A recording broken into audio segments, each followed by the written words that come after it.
Shots fired by the White House. Nobody not saying nothing. You guys didn't know this? I'm on my phone. I got off work and I'm looking at my phone. Shots fired by the White House. What the heck is going on? Check this out with me, you guys. What the heck? These don't go live, but I had to go live for this one. Shooting, and that the lockdown has been lifted. Now, according to reports, the 2 people that were injured include 1 bystander, and then one of those people appears to have been the suspect. And those 2 are in critical condition at last check-in. We're still waiting for word on if we will get an official report, an official press conference from some of the agencies that are on scene. As you can tell, still a very active scene. We do know that the scene has been contained. A live look at one of the cameras. That's kind of just eyeballing some of the evidence. And investigators certainly are just beginning to piece together the situation.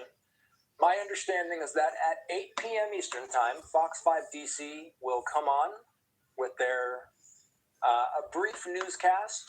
We do plan to take that live when they go into their coverage. So Fox 5 is our sister station in the area. They will tell us everything that they know about this developing scene.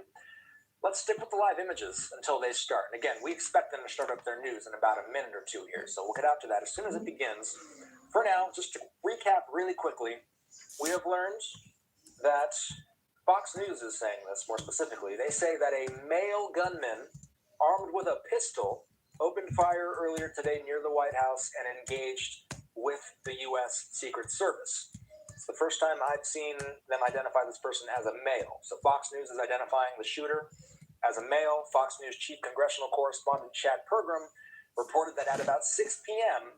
local time, a gunman fired about 3 shots toward the executive mansion, and Secret Service agents returned fire.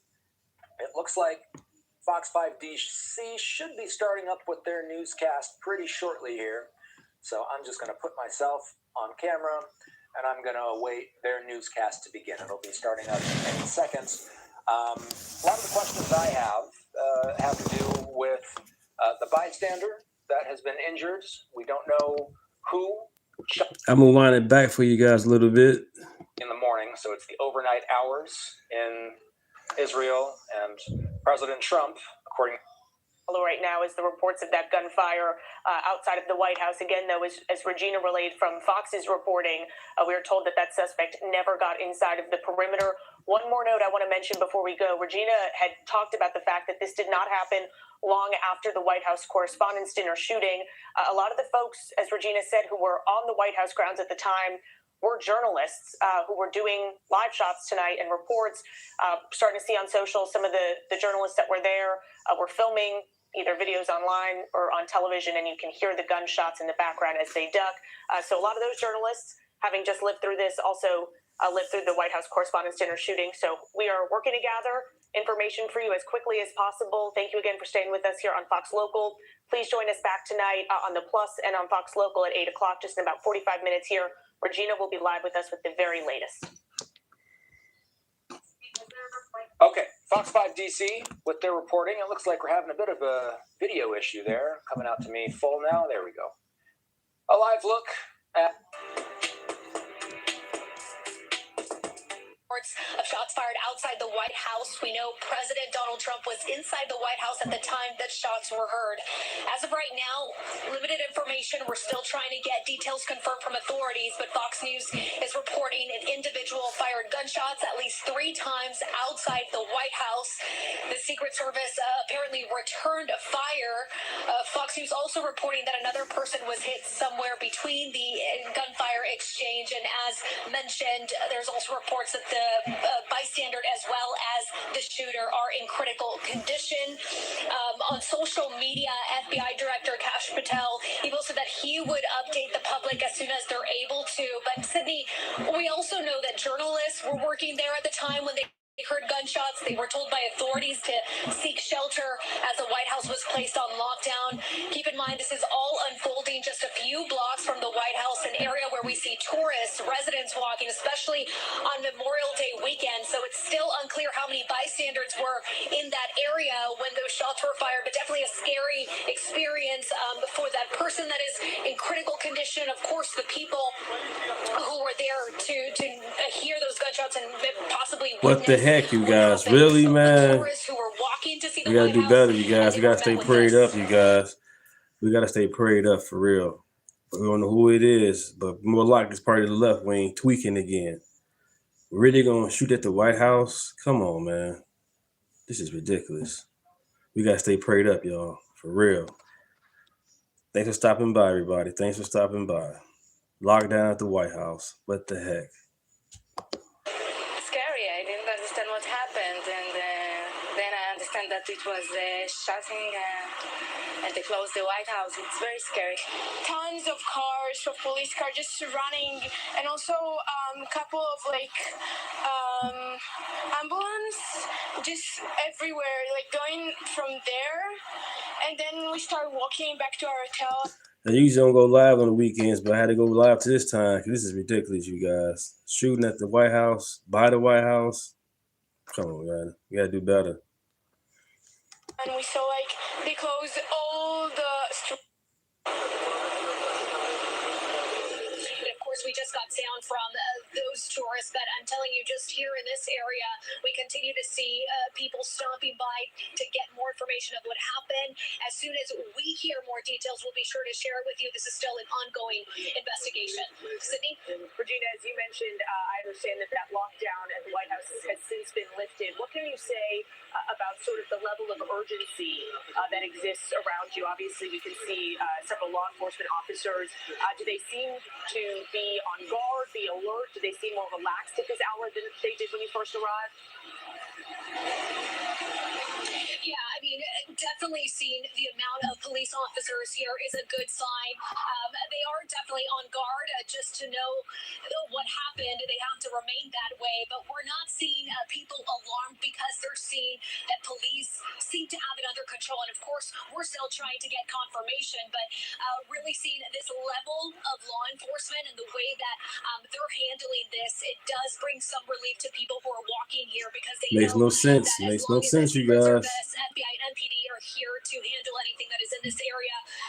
They can feel some sort of safety, and so that's really the main message that some of the Secret Service and police officers are trying to tell people here who might be alarmed. And just to mention, I mean, this just comes weeks after the White House Correspondents' Dinner, so really, definitely some alarm and, of course, concern just from what's been happening. What up, Janelle? What up, bro, man? What up, man?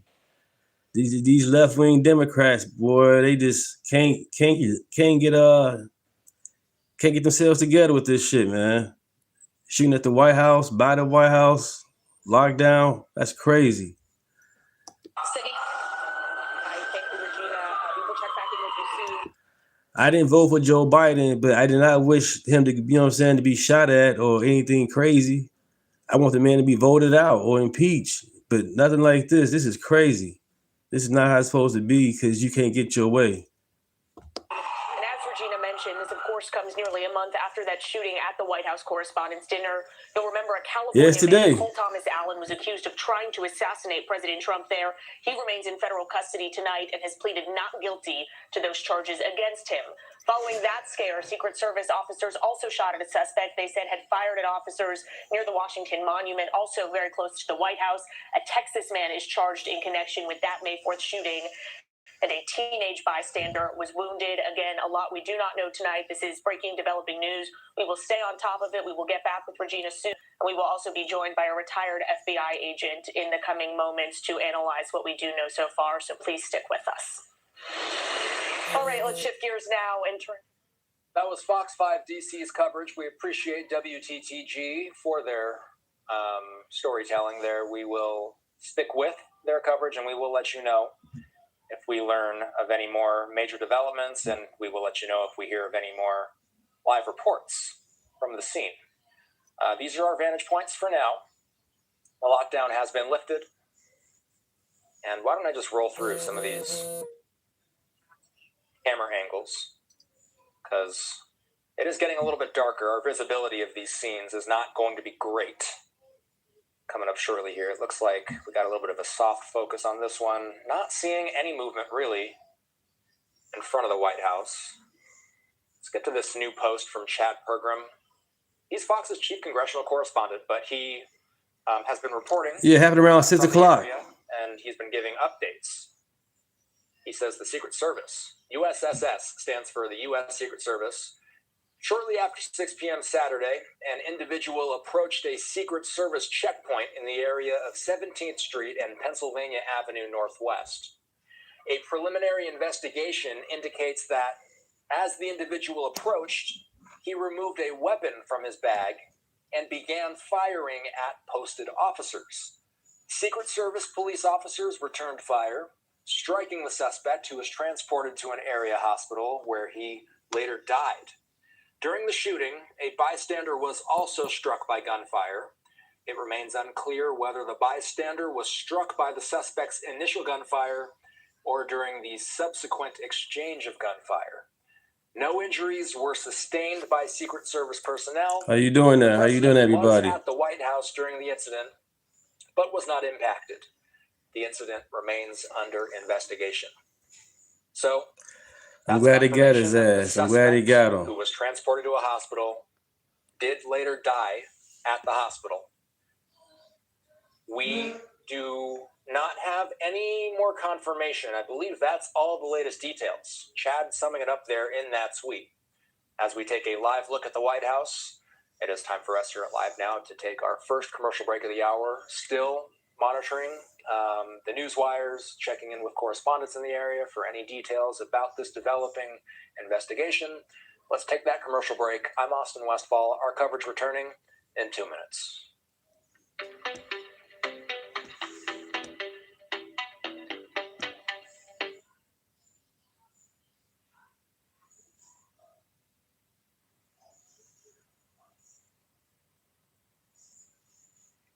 Ladies and gentlemen, as I've said before, this country is truly stressful. Once again, there's a situation near the president where his life is on the line.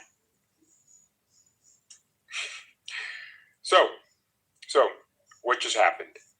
So I did a video on the situation in Iran, and then almost immediately reports came out that there was a shooting outside the White House. Here's the timeline from Benny Johnson that kind of gives you everything you need to see. So around 6 p.m., so about maybe an hour ago, gunman approached the White House gate on the west side. He brandished his pistol, fired 3 times toward the White House. Secret Service returned fire. The gunman was taken down. A bystander on the street got hit by gunfire. The gunman did not get into the White House perimeter. So here's Fox News and just giving a summary on the situation. What always happens when we have something like this, I always start to check in on the security situation at the White House, but this is what happened around 6 o'clock this evening.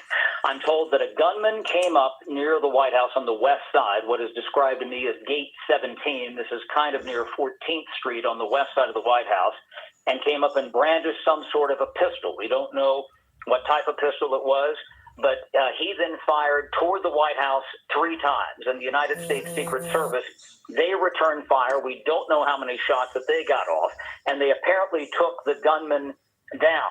But the important thing to know is that the gunman who came up with the pistol and was taken down by the Secret Service, and we don't know his condition right now, but he... So that was a little bit ago. Now we do know a little bit about the gunman and his condition. I think they said he is still conscious, if I'm not mistaken. So that's what went on today. And this video was really, it was something. Like, you have the ABC.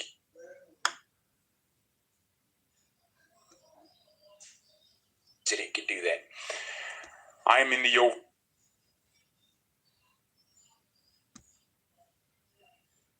It seems like the art of the deal is upon us once again.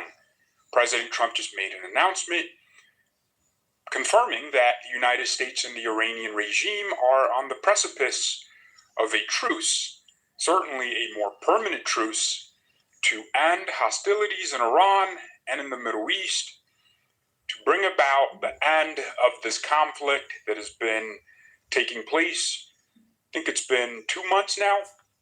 Of course, all the worst people in the world are angry. Mr. President, why would you do that?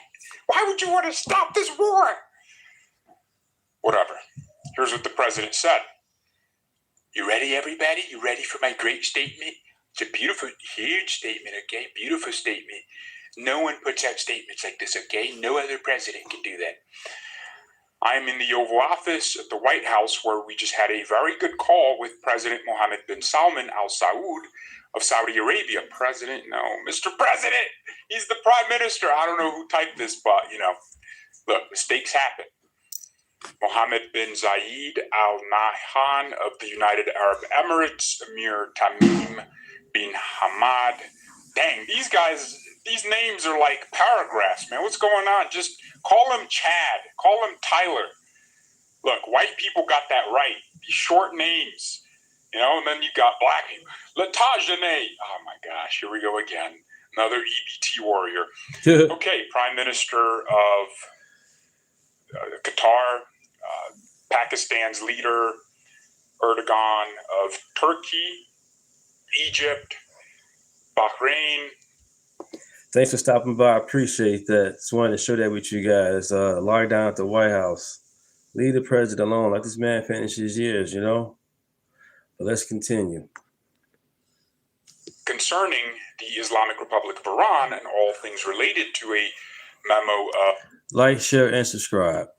Of understanding pertaining to peace. An agreement has been largely negotiated, subject to finalization between the United States of America and the Islamic Republic of Iran and the various other countries as listed. Separately, I had a call with Bibi Netanyahu of Israel, which likewise went very well. Final aspects and details of the deal are currently being discussed and will be announced shortly. In addition to many of the other elements of the agreement, the Strait of Hormuz will be opened. Thank you for your attention to this matter. Ladies and gentlemen, that's what the president is saying.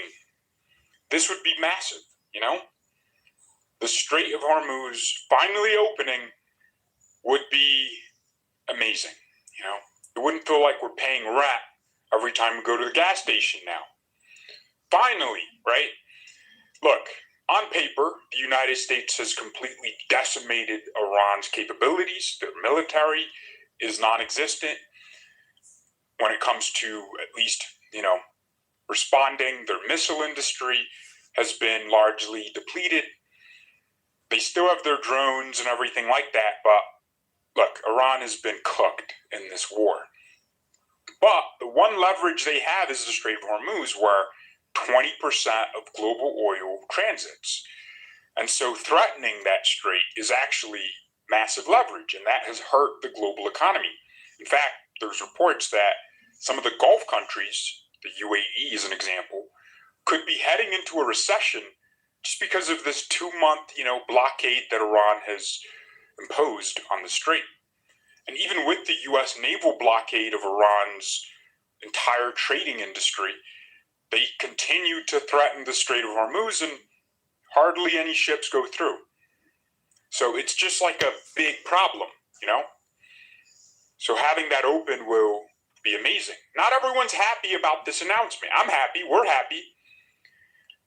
Alex Brusewitz, Trump advisor, a friend of mine, said, pay attention to the people on this app who attack President Trump and his team for trying to reach a peace agreement. There are some truly deranged people in this world praying for success. Of course, Lindsey Graham is pissed if it is perceived in the region that a deal with Iran allows the regime to survive and become more powerful over time, we will have poured gasoline on the conflicts in Lebanon and Iraq. A deal that is perceived to allow Iran to survive and possess the ability to control the Strait in the future will put Hezbollah in Lebanon and the Shia militias in Iraq on steroids. Here we go again. Here we go again. Here we go again. Yeah, Lindsey Graham, this guy's never met a war he didn't like. Mark Levin, pissed as well. You don't sideline an ally who fought along your side in a major military operation. Well, I'd say we fought along their side. More like they started it and then we kind of got into it, Amen to that. Year 2026. Amen to that. Yep, Jesus. Jesus the way. We got brought in. Either this is just another in a long list of smears against Netanyahu, who the disreputable New York Times and Jerusalem Post despise, or a very big strategic mistake, referring to the reports that Netanyahu was sidelined by Trump and he has little control over Iran decisions. So Levin is saying Bibi Netanyahu should be up there negotiating. He should have a final say, a massive say. And Levin goes and says, history teaches us that peace deals are best made after the enemy is defeated or surrendered. Well, that's called victory, but, not necessarily a deal to end hostilities, right? A deal happens when the other side has a little bit of leverage and you have a lot of leverage, or maybe the same amount of leverage, and then you come together and say, look, we can both hurt each other. We can hurt Iran in a billion ways. They hurt us economically with gas prices, which disgruntles the voter base. So we just sit down at the table and say, all right, what's important to you? Oh, you want to enrich a little bit of uranium?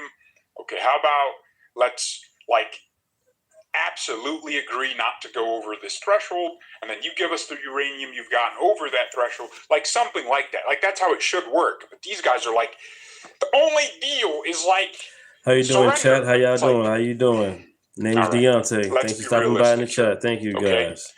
If the goal in Iran was regime change, it has not happened. You have to negotiate with the current regime. Because here's how Netanyahu sold this to Trump. He said, the Iranians will take to the streets and they'll format a regime change. All we'll do is support them with guns and propaganda and make sure they are given their platform on the global stage to make their case against the IRGC, and then they'll take over, and then it's going to be over. That's not how it worked. It didn't turn out like that. We started blowing them up, and then there were no uprisings, at least none that sustained. The IRGC is just too embedded in Iranian society. Anyways, Mike Pompeo, known for his integrity, this guy abandoned Trump after the fortified 2020 election, but he says the deal being floated with Iran seems straight out of the Wendy Sherman, Robert Malley, Ben Rhodes playbook. Pay the IRGC to build a WMD program and terrorize the world. I don't understand. If one of the leverage points we have used against Iran is to freeze their assets, President Trump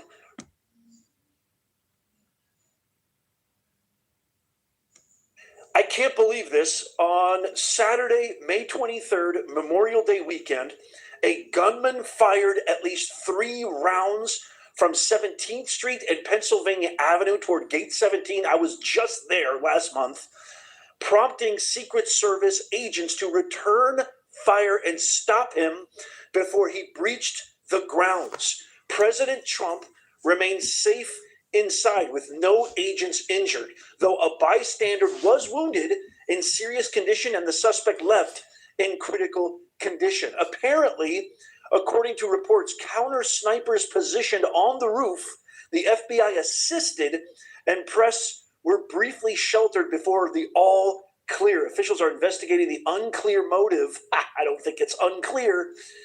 And swift response. I have some incredible footage from Selena Wang. I apologize. This is like live breaking as it happens. Senior White House correspondent for ABC News. She said she posted on X that she was in the middle of taping on her iPhone for a social video from the White House North Lawn when we heard the shots. She said it sounded like a dozen shots. We were told to sprint to the press briefing room where we are holding now. Check out this incredible footage. President Trump has said a deal is close, only for the two sides to remain far apart. No.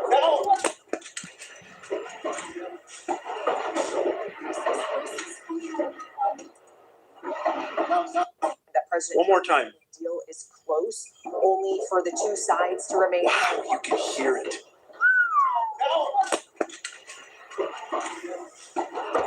It happened earlier today. It happened an hour ago, around 6 o'clock. 6 o'clock today.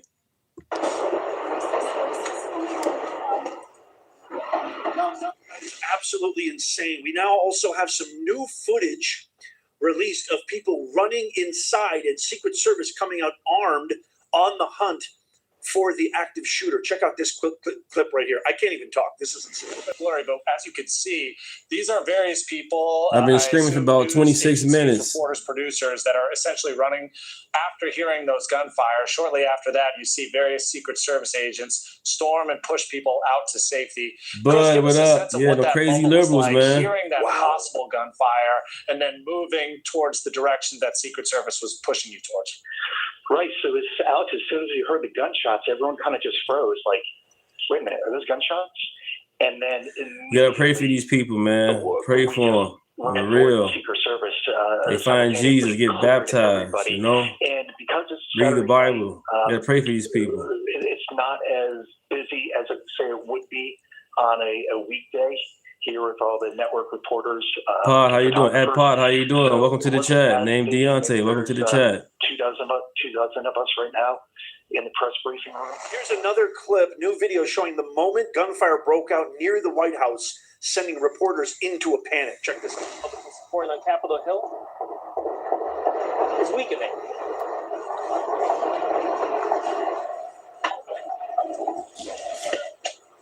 Holy mackerel. I don't even know. Absolute insanity.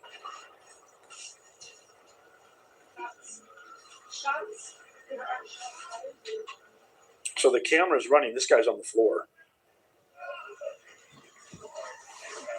We have an update on what happened. So around 6 p.m., gunmen approached the White House. They still don't have a suspect yet on the west side. He brandished a pistol, fired 3 times toward the White House. President Trump was inside the White House. I don't think it's lost upon anybody. I just did a video about this earlier today that President Trump met with his cabinet members. They were all called back to the White House, and there's a deal that could be potentially in the works with the Iran conflict. So he brandished a pistol, fired 3 times toward the White House. Secret Service returned fire. The gunman was taken down. A bystander on the street also hit by the gunman. And the gunman appreciate it. Make sure you subscribe. Inside the perimeter. That's what we know right now. Chris Flanagan, who's an anchor of DC News Now, posted, "We're on lockdown. President Trump is at the White House." FBI Director Kash Patel says the FBI is on the scene and supporting Secret Service, responding to shots fired. That's why they're doing all this stupid stuff. We will update the public as we're able. We do have confirmation that President Trump is safe. Thank God. I want everybody to stop right now. And please give me, we need the power of prayer right now. They are trying to take out our beloved president. So please, in the comments right now, I want you to give me an amen if you want this prayer that I'm about to give to reach the farthest heights so that it can actually get into effect, into the Lord's hands. Dear Father in heaven, dear Lord, please bless, protect, and keep our beloved President Trump. Amen. I have to share this comment from Valentina Gomez, who's running for Texas representation, saying the White House shooter is either a Muslim, liberal, or transgender. That's my opinion based on the last few shootings. Hopefully the shooter is neutralized and our military and law enforcement are safe. Never forget what the Afghani Muslim did to Sarah Beckstrom and Amen. she quote posted FBI Director Cashman. So this comes off the heels of, and this was the announcement, the major announcement posted by President Trump. I did a video on this saying he was in the Oval Office at the White House. Everybody from the cabinet was pretty much called back, J.D. Vance and a whole lot more of the cabinet. He met with all of these leaders from the Middle East, MBS, Bahrain, Jordan, Saudi Arabia, Egypt, and more. And he basically said this part right here is the important aspect. An agreement has been largely negotiated, subject to finalization between the United States of America, the Islamic Republic of Iran, and various other countries as listed.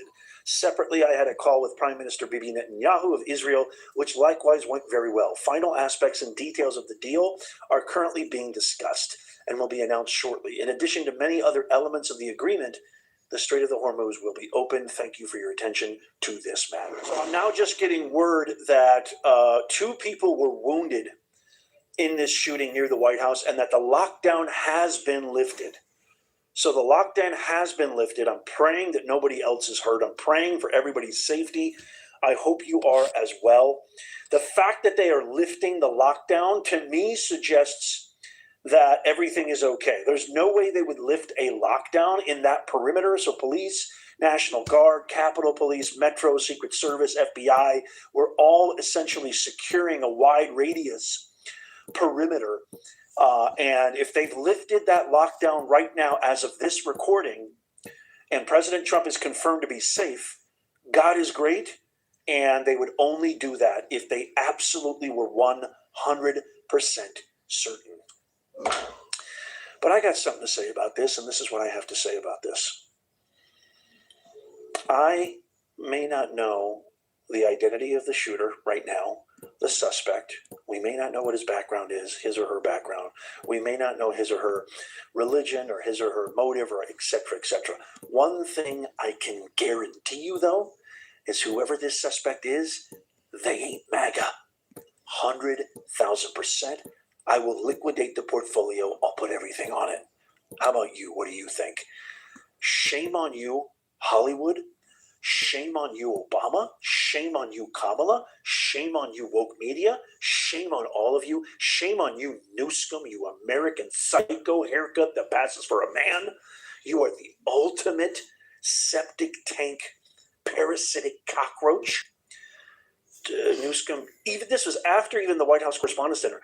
Newscomb, we need to fight hard. We need to be really rough with them. We need to go all out, punch them in the face. I mean, it's absurd. Blood is all on your hands. You are hurting people. You are unaliving people. You are maiming people. Right, they know what a woman is. We don't know is. anything about the injured Secret Servicemen. We don't know anything about the injured bystanders. They think God binary. Robert They're really DeCruz, crazy. Bruce the Dyke Springsteen, Ben Stiller, Mark Ruffalo, Meryl Streep, Jane Fonda. It's all on you. So, well, and we are also now, joining us now by phone is Chief Congressional Correspondent Chad Pergram. He had been following this breaking news story and has all the details on what happened. We're so grateful, Chad, we have you by phone. Can you break this down for us?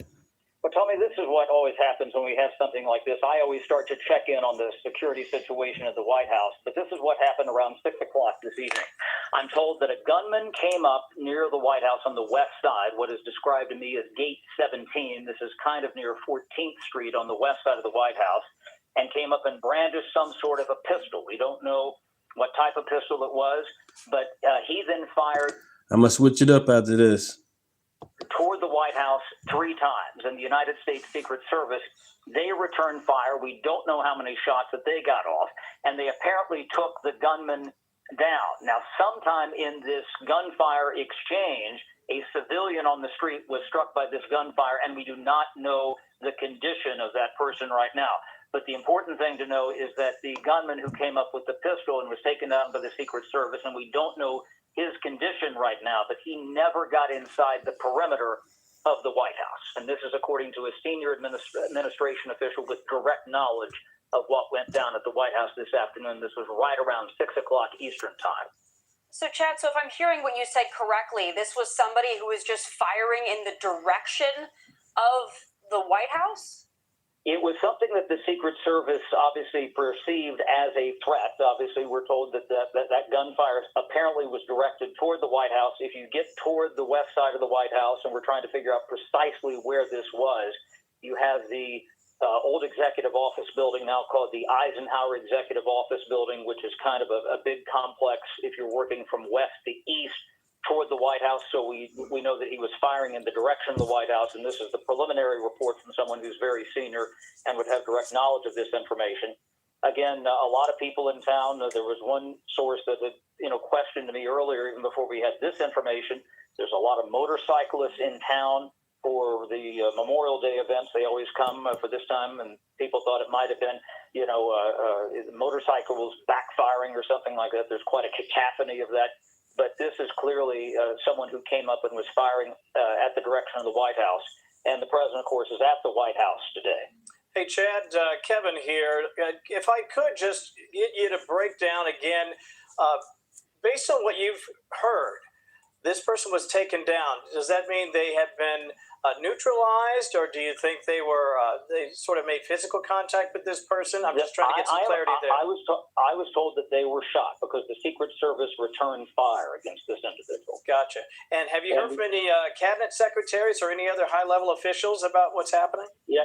This is all we've got right now. It's Memorial Day weekend. People are spread to the four winds, and the reason I, always jump in on this is that, I used to cover local government, and the best stories about the county sheriff's department would come out through the county commissioners and vice versa. So when you cover Congress and something's happening in the administration, a lot of times you check in there. But I was also checking to make sure there wasn't some sort of a threat at the Capitol as well, and this led me down this road here. Now, again, to reiterate to our audience, this is what we have at this point. This is very preliminary and fragmentary. So around 6 o'clock Eastern time this afternoon, you had a gunman who came up near what is known at the Capitol as Gate 17. This is the outer perimeter around the White House. It's a rainy day in Washington. I was downtown today. Not as many people in downtown Washington as you would typically have on a Memorial Day weekend, simply because of all the weather. Very, very chilly for this time of year here. He came up on the west side of the Capitol, and he brandished a pistol and started to fire in the direction of the White House. And he got off at least 3 shots, we're told. And the United States Secret Service returned fire, took him down, and there was a civilian somewhere on the street who was struck by this gunfire. We don't know by whose gunfire right now. But again, to emphasize here, he never got in the general perimeter inside the White House. And when you're looking at the orientation here, you can see, and there's this ambulance in the video going by here, the Eisenhower Executive Office Building. How you doing, chat? How y'all doing? It's crazy, you guys. It's crazy. I would estimate from the southwest corner of where that was at this stage. Hey, Chad, so this can't be staged. Here, you mentioned that you'd covered local politics and law enforcement there. So I'm curious, when we saw the shooting of the White House Correspondents' Dinner, there was an immediate coming to the cameras by not only the president, but also by members of law enforcement. This is a different situation here. What do you anticipate in terms of communication by law enforcement? Are we going to hear from anyone? It's not really like the Secret Service, is it, that would come up and give a press conference? Well, we wouldn't know directly, but since the Secret Service did, in fact, fire, according from these reports, it would seem that they would probably comment at some point in some format, be that on X or social media or something else. I would be, expect that the, D.C. police might be involved. Did they know something about this suspect, or was there some, behavior observed? There's a lot of cameras around the White House, and so they might be able to track this. Yes, they are. You also have the police that work with the transit authority in Washington, D.C. Did he come out of the subway somewhere, the metro? Is there something like that? So these are the types of things that they will go back to start to evaluate. But primarily, I would presume that this is a...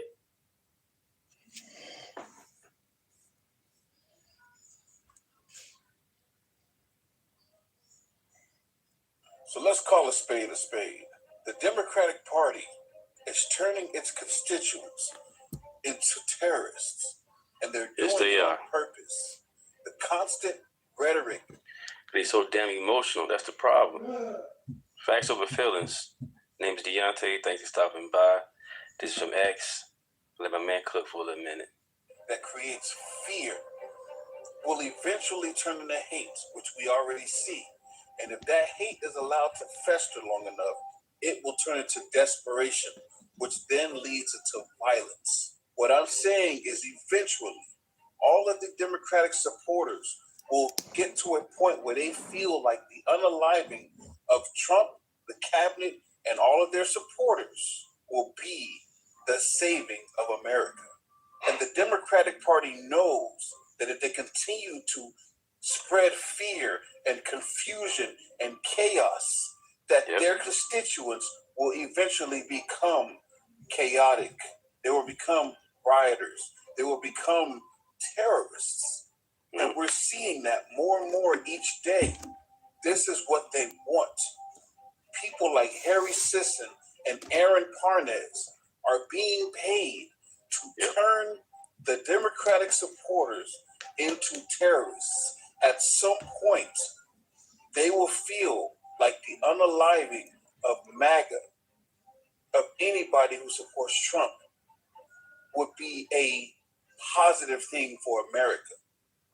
This is where they're going. This is how demented this party is. The Democratic Party is America's Hamas. God bless. He's not lying, man. I had posted something on Facebook yesterday, and somebody saying, "Take me out my misery." I'm like, really? Where'd that come from? Because I have a disagreement. I'm a MAGA supporter. That's crazy. I'm 43 years old. I voted Democrat at one point in my life, and I lived it. I see it. I lived in Chicago, west side of Chicago. It's trash.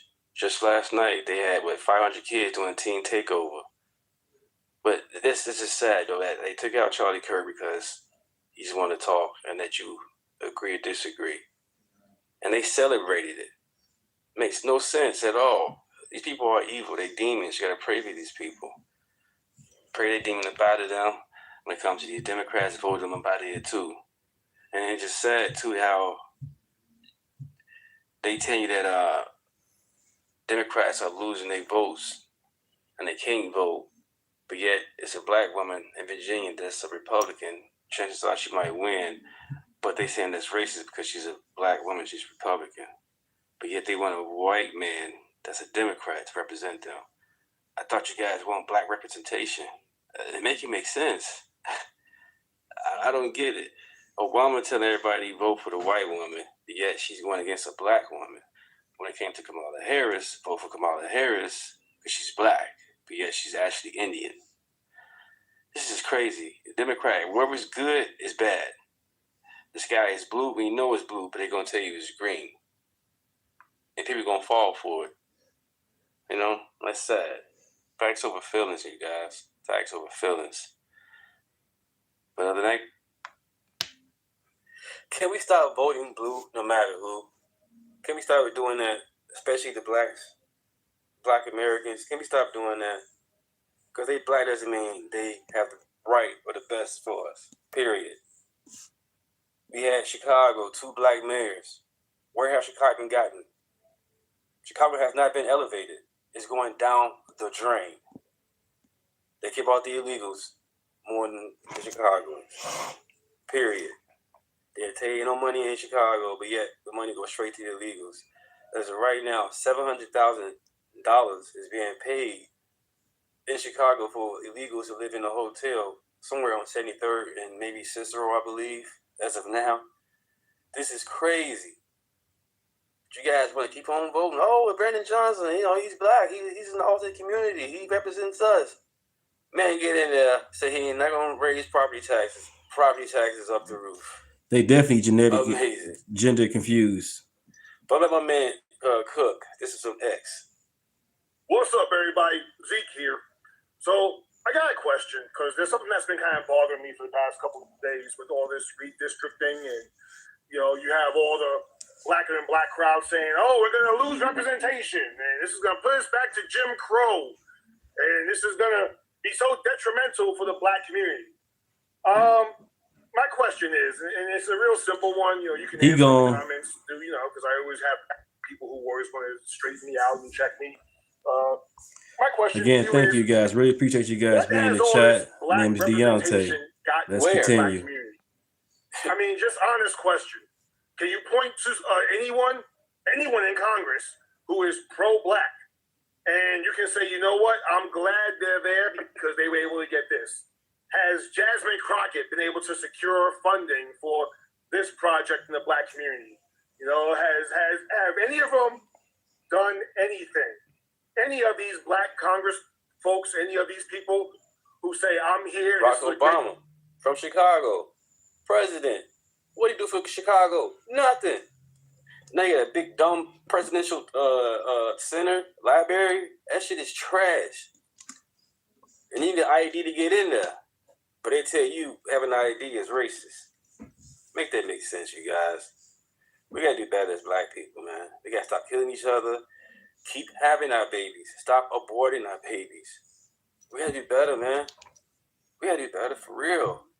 All this hatred about Trump or hatred towards each other. Stop killing each other. Stop all this gang violence. Get a job. Stop selling drugs. Get off the snap. We, as a black community, we can do better if we get some jobs and stick together.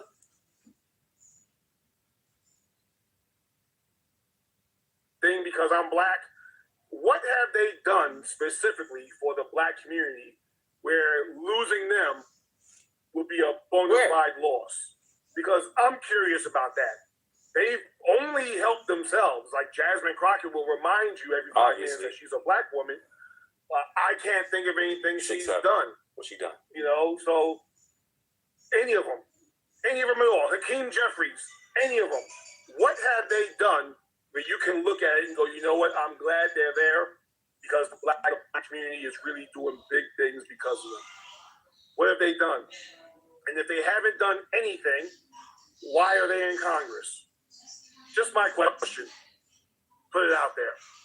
Zeke Arkham, got your 6. Appreciate that. Bye. So what it is they in Congress to keep the black people on the Democratic plantation. That's all it is. Keep the black people and the brown people on the Democratic plantation. Period. They want more government and more control and more power. They don't care about you. They don't care about us. They don't care about America. It's all about power. As soon as black people start voting Republican, they open the floodgates of the border to bring in the illegals. 20 million of them. At one point, you had Obama deport 3 million. All of a sudden, the black and brown start waking up. Oh, open the floodgates. Bring them in. Wake up, you guys. Wake up. Like, share, and subscribe. Thanks for stopping by. Yes. Be a concern. Like, share, and subscribe, you guys. Name is Deunta. Thank you, guys. Thank you. I'm playing another video for you guys. This is a righteous perspective. Brother Wise. Conservative, right? But all of those things are designed to take us farther and farther away from the basic ideas.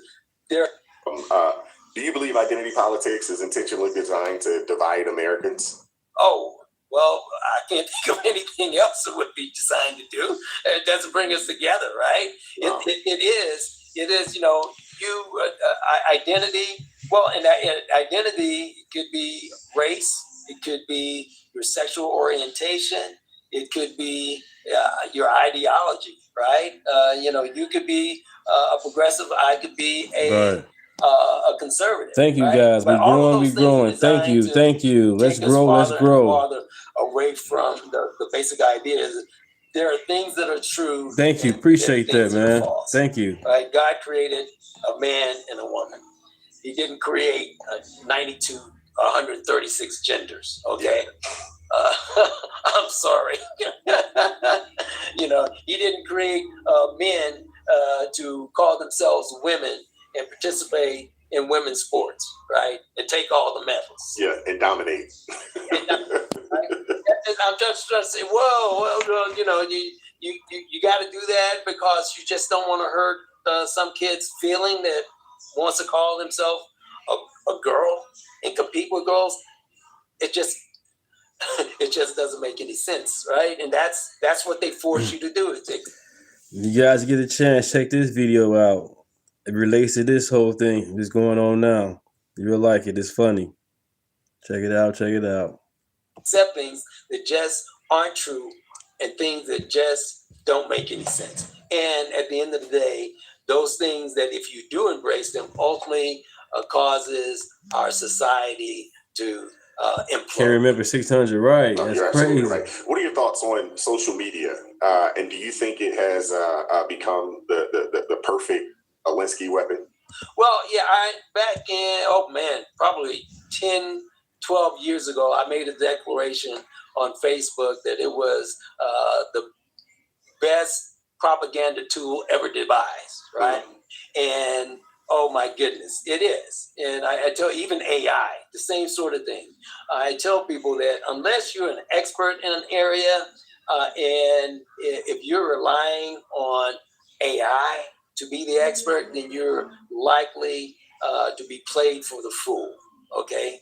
My first interaction with AI was one in which I accused it of being biased, and it wasn't too long before that it agreed with me. Yeah. Then I told it wasn't intelligent, and it agreed with me on that too.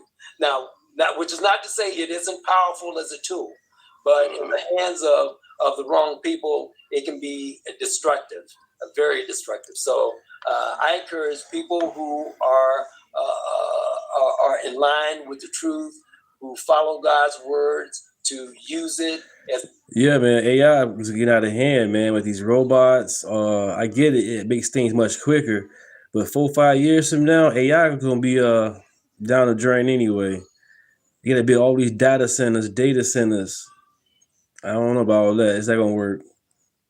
As a vehicle for I think helping it's us not gonna to work. get the word out, to get the truth out, right? To point people in the right direction, but also understand at the same time that We we're don't doing know. that, You're right. We there are don't people know. that will You're use right, it Janelle. for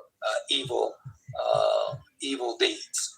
Absolutely. I'm in agreement with you there.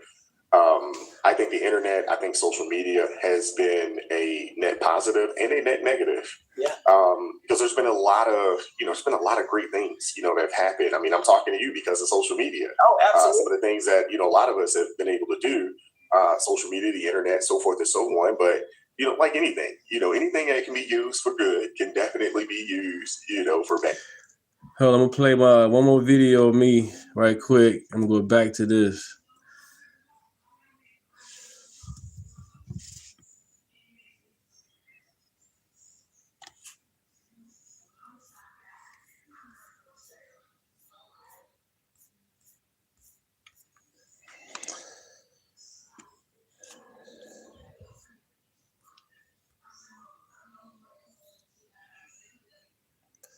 Stay with me. You'll like it. There we go.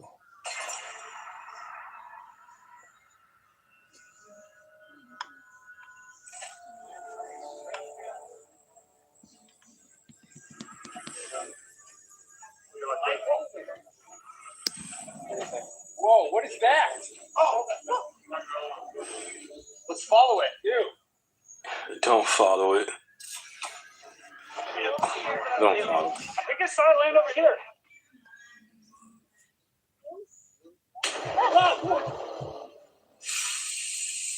This is some Babylon B skit.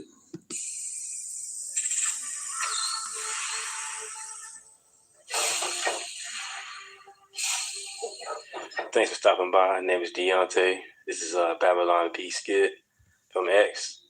You guys won't like it. It's very funny. Greetings, humans! I have come to your planet to help you. On my world, there is peace, a utopia where everyone gets along, and we want to impart this wisdom onto you. Sounds great. It'll get us on the right side of history faster. Let's hear it. To achieve utopia, You must first all agree upon this one simple concept. All lives matter. What'd you say? Oh, here we go. Here we go, y'all. Lost? Why has this upset you? All lives don't matter. Some lives matter some of the time. Yeah, some lives matter more than other lives, and that's that. But we have achieved paradise. I have the proof it works. All lives matter. Okay, let's move on. There is more. The next thing you need to achieve world peace is forgiveness. Forgive those when they fail or screw up. Screw that. We don't forgive. We cancel. Yeah. If we discover that someone once said something even the teeniest bit offensive, we as a culture will ruin their lives forever. That is terrible. A culture of human cancellation? Oh, you believe in cancel culture, do you, dummy? It's a myth, dummy. There you go. Left and retards and Democrats name calling. Here we go. Start watching your mouth. I might have to look through your old tweets, you big dumb alien. Tweets? What are tweets? Never mind. Let's try something else. A perfect society will only come from individual freedom. It will never come from the government. Are you nuts? The government better feed me. Better educate me and better house me. Yeah, and agree with me that men can get pregnant too. Here we go, y'all. Yeah, right. Obvious. He said he's pregnant now. Hilarious. Advanced research empirically showed that the human male cannot become a pregnant. All the science. Yes, the science. That is what I'm saying. All the science. The science says men cannot become pregnant. All the science. Shouting, follow the science, does not prove that men can become pregnant. But even if they could, why would you want the government to define that? What? So they can force others to believe it too. Yeah, the government should have the power to force people to believe things as long as I believe them too. This is irrational, illogical, and will never lead to a utopian society. Government! Government! This is lunacy! You people are lunatics! Government! Government! Hey, you big dumb aliens! If your utopia is so great, how often are your major cities burned to the ground? That never happens! What? That means no one's Karen. social justice! The number one sign of a progressive and healthy society is that they burn their cities down in the name of justice! Kevin and Karen, look at them. I tried. It was hopeless. Terminate. Uh-oh. I cannot believe that thing brought a message of peace, love, and unity.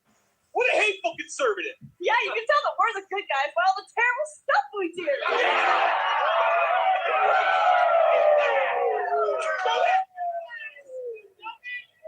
Boom, boom, boom. Boom. Out of there. Like, share, and subscribe. Name is Deunta. Let's continue.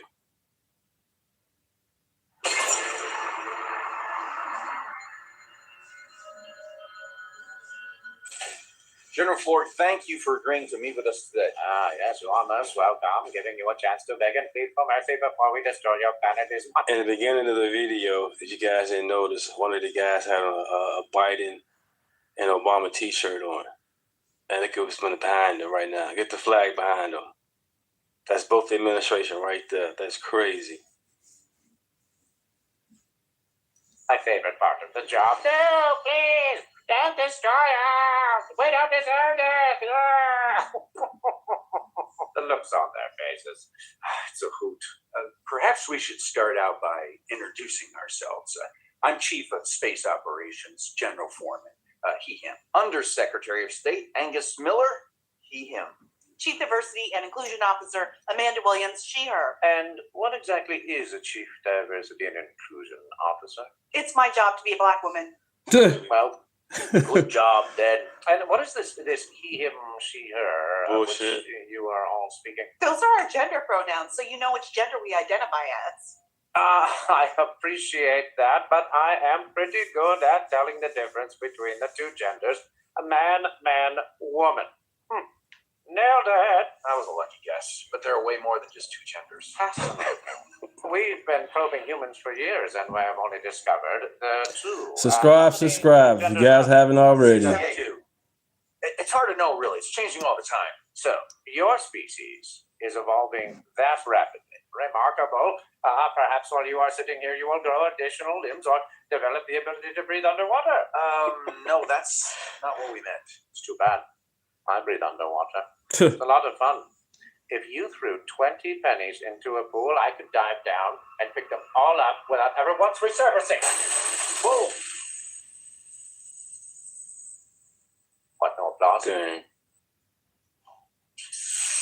So, what are these genders and how do they function? Function? I don't understand. Why, yes. On my planet, the female gender is the giver of life, raising and nurturing our young, preserving our civilization for eons to come, while the males mostly just mow our space lawns and make multiple trips to space home people. What you're talking about is sex. Gender is something different. Exactly. People can identify with genders different than their natal sex. What up, Florida? What's up? But why? I had to go live today, man. They shooting by the White House, man. Locked the White House down earlier. I had to go live. That's Well, of course, crazy. a lot of times they don't realize how they were born until someone tells them. Someone like a teacher, social media influencer. And what exactly are these various genders? You Doing great. Very. Got off work. Well, there's non-binary. Heard the which is crazy someone news who about the identifies president, as both the White House situation. Identifies both genders imply that there are only two genders. No, it's shut up. Yeah, I heard he did now. Yep. It's genderqueer. That is the term that refers to people who identify as both genders. You know, like my nephew. Thought that was gender fluid, like my niece. Confusing, man. Damn. Confusing. No, my gender shifts around, like my stepson. It can. Oh, unless you're Native No American. tell on the show. In which case It's real. Like my cousin who got into Harvard because they's 1/16 Native American. Oh, I understand. On this Maybe planet, help. there are people who are men, and people who are women, and people who are mentally ill. I can understand that it's confusing. It can be difficult to keep track of all the different genders. There's so many of them. There's gender vague, there's gray gender, demigender, oddygender, omnigender, polygender, and about 10 different kinds of trans. And those are just the ones that my nephew has identified as in the last month. When I was There's also Stop bigender, talking. which is two genders. Shut Those genders up. being male and female, or a combination of all genders, including agender, which is no gender at all. So Space it can interjection. actually simultaneously be no gender at all plus a gender. Pretty cool, huh? The planet has no sign of intelligent life. Official recommendation: destroy. Damn. No, please don't destroy us. We don't deserve it. There's that look. Damn. Well, sorry. Oh, man. Boom, boom, boom. That's crazy. Once again, just want to share it with you guys. Thanks for stopping by. My name is Deunta. That's from Babylon V. They be on YouTube and also X. Thank you. Like, share, and Amazing.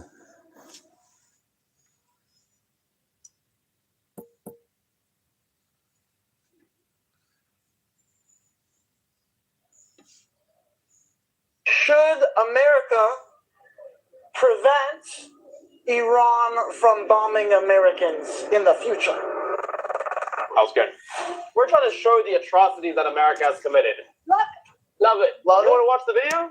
So this was Iranians being held hostage by America. I'm not surprised. Do you think Iran has the right Come on, to Karen. prevent America from continuing to kill its people? Does Iran have the right? To defend itself. Iran have the right to defend itself. Yeah. Like if America's killing Iranians for decades. This is from X. Thanks for stopping by. X, Carlton Boone. You can check it out. We will continue. This is amazing, man. This is amazing. This moment is saying, yeah. What if I told you that every single video we showed you right now, this was actually attacks by the IRGC on Americans? Now, do you think America should have the right to defend itself and prevent, future Americans? You answer. Wait. It's not a hard answer to answer. Yes, we should defend ourselves. Why don't you answer? No, because you said Iran has the right to. But I'm just. It's crazy. USA, baby. Wait, but you just answered the question really quickly. If Iran should have the right to Real defend quick itself against answer. American bombings, you said yes. So I can't. It's too much for me. I'm not just a kindergarten teacher. I'm not. And she a teacher, you guys. This is insane. She can't answer the question. Okay, should we break it down very simple? Yeah. Iran attacks America. Should America be able to defend itself against Iran? Oh, well, that's a test. Wait, but okay, break it down even. How does this a test? Okay. Iran Here we go, y'all. bomb Americans. Should America prevent Iran from bombing Americans in the future? That was good. Should America be able to defend itself? Hello. If Iran is bombing us. Yes. And she's a voter. This is even worse. Should America? Because we want peace. Yeah. Damn. Yes. Peace We want to them Frank. to not have the capabilities to attack us. Yes. Yes. That makes sense. That makes sense. I think we got somewhere. Okay, we always Sorry. No, you're Are you a political science major? Are you a political science major? Yeah, are you a political science major? Are you a political science major? Thanks for stopping by, you guys. I really appreciate it. Like and subscribe. These people are insane. We got to pray for them, you guys. They misinformed. We got to keep them informed. And that's what I'm trying to do with my platform. Keep pushing it. What's going on out here with this lefty BS and this conservatives. Keep fighting for America and keep America strong and keep America great, period. Without Trump, we got to do this together. Stay conservative. Vote Republican. Love each other. God is in control. Thank you. Well, I got some more for you guys.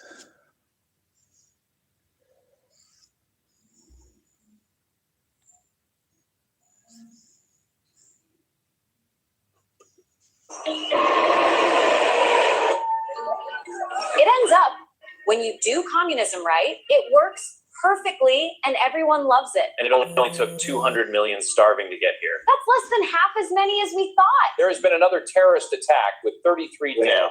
The American government has decided not to do anything about it since we probably deserved it. It sure is great that abortion is now free and available for everyone everywhere. Really? Yeah, but it's too bad that there aren't any babies to abort since we outlawed being That's a hetero. crazy. I see the background. Enemy number one, the baby. That's crazy. It's a crazy scenario. This is from Babylon B X. So it's a skit, AI generated, but it's amazing how accurate it can be without having Republicans being around. Sexual. Murdering those families was wrong, but you're an immigrant and you probably just didn't know any better. Plus, we shut down all prisons. You're free to go. This is wrong. You need to lock him up. How dare you question our compassion? Execute that man immediately. I found more letters we need to add to the acronym. It's already so large, it's throwing off the rotation of the Earth. If we add any more letters, we'll die. Then we die. Everyone Babylon stay B in was line. coming with some good skits, you guys. Check them out. You guys have it. They're on YouTube and also on Ash, as you can see as well. But we need each other, We shouldn't be divided like this. But it is what it is. Because it's good against evil. Leave the kids alone. Leave the kids alone, for real. All this telling the kid they can cut themselves apart and be anything they want to be, make believe, and it's okay. They want everybody else to accept it. No, that's not how it's supposed to work. No. You're born a boy, you're a boy. You're born a girl, you're born a girl. When you get older, you become a man, you become a woman. Simple, I'm going to continue with this. It's a funny skit. Walk through the scanner. It's going to check how dark your skin is to see how many benefits you get. If I were the U.S. has run out of money. Can't we just murder more billionaires and confiscate their wealth? There are no more left. I'm afraid someone in our country is actually going to have to get a job and work. Not Bernie. Amazing. Thanks for stopping by. Like, share, and subscribe.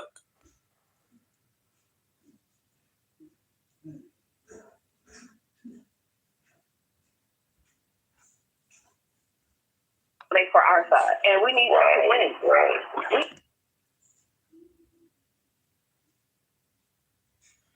Moving like a college football team, stealing signs before the snap. That's the part that I can't stop looking at, because every time regular people start asking simple questions, not racist questions, not extremist questions, just human questions, suddenly the conversation turns theatrical. I want you to listen carefully to what Crystal Matthews is about to say, and I want you to pay attention to the strategy. And forget the slang and the accent and the chaos, but focus on the strategy. She is giving us the cheat code. This is the part that Democrat politicians do not want you to examine. So take a look at the clip right here. Some secret sleepers, like we need them to run as the other side, even though they for our side, and we need them to win. We need people to run as Republicans in these local elections. And this is the only way you're going to change the dynamics. Subscribe. We can battle them in public all day, as long as we know we're working for the same goal. For me, I feel like y'all, we need sleepers. When we get enough of us in there, we can wreak havoc for real from the inside out. Then we can put some from the inside out. We gotta take back some of these seats, especially in these local elections. We need a group of sleepers. I still gotta struggle to raise money for my campaign. Where the is my black people with money? I don't care about no dope money. Give me that dope boy money. Where the if you find somebody in your family that don't even know you donating to my campaign and put that under their name. Honestly, these ain't the same type of black people that I grew up around. I don't recognize these black ones. So because I don't understand the type of black that they are. Now, can I talk intelligently? I can move in all kinds of circles, but I love black people. I feel safest around my people. I'm very much in a lot of ways, but I know how to turn it off and turn it on. You know, I know how to be in certain spaces. You know, you gotta be able to turn it off and turn it on. We need some folks that can wear all black at night and take their yard signs down when they sleeping. We ain't gotta make a bunch of noise about it. We ain't gotta go live about it. Just don't say just like when somebody drop money and you pick it up. Did y'all hear that? She just said that they need secret sleepers. For the uninitiated, a secret sleeper is a person that runs as a Republican even though they are really working for the other side. She said that this is how you change the dynamics. Check them in papers. South Carolina. Check them records. This woman talked about taking back seats from the inside out. She started talking about how she needs money. And she talking about she don't even care about where the money comes from. She want that dope money. Mm-hmm.